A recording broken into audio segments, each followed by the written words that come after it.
Hi, in this tutorial I want to show you how to make a parallax effect that looks a little something like this.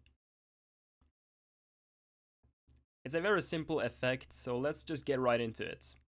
So here's a little background I made in Photoshop. The most important thing here when you make your background is that you put each of the different parts of the background on different layers. So as you can tell, I have a separate layer for each part of my background. The other important thing is that your background should end and start at almost exactly the same height. If it doesn't, it's going to look a bit weird, so just make sure that this is in place.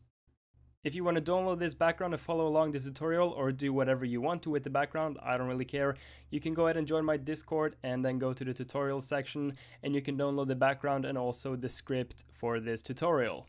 Also, if you want to give the background a bit more depth, you can go ahead and add blur to the different parts of the background. So you'll have a little something like this, which makes it look a bit better and more focused on the foreground, I guess.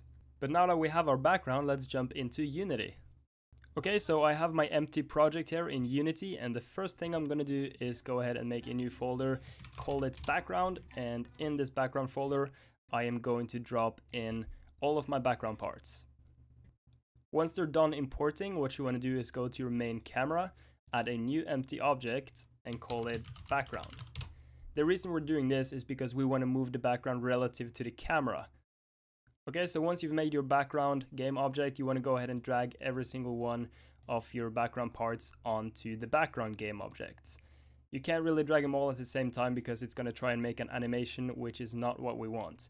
And you can tell things don't really look like they're in order, and that's because we have to sort the layers.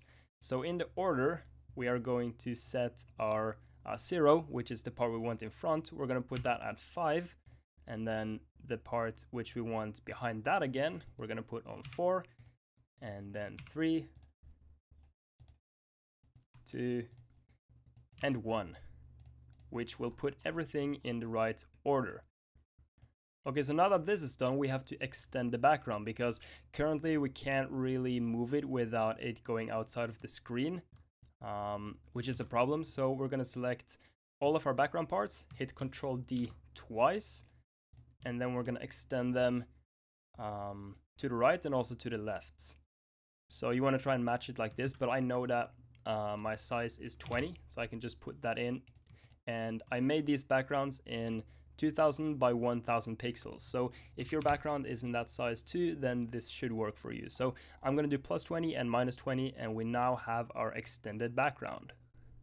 So if you go ahead and move our background all together, we can see it's much longer and we have some more room for actually implementing the parallax effect. So let's get right to it. I'm going to go back to my asset folder, create a new C# script, and we're going to call it parallax. And go ahead and open it up. Okay, I've got my new C# script here, and what I'm gonna do is make some variables first. So we're gonna need to know the length and the start position of our sprite.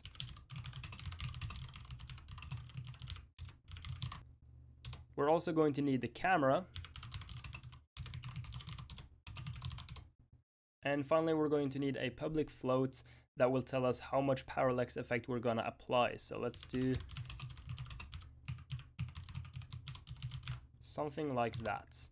And basically this variable we're going to be able to set in our editor so we can select how much parallax effect we want to apply. Now the first thing we need to do is we need to find the start position and the length. Start position should be relatively easy.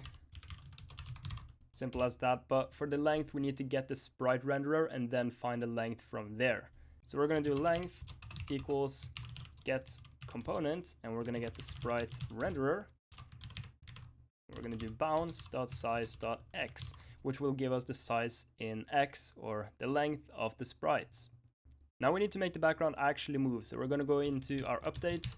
Let's just make it a fixed update, and we are going to make a temporary value called distance, which is how far we have moved from our start point. So let's do float distance equals cam.transform.position.x times the parallax effect, and this will be how far we have moved in world space.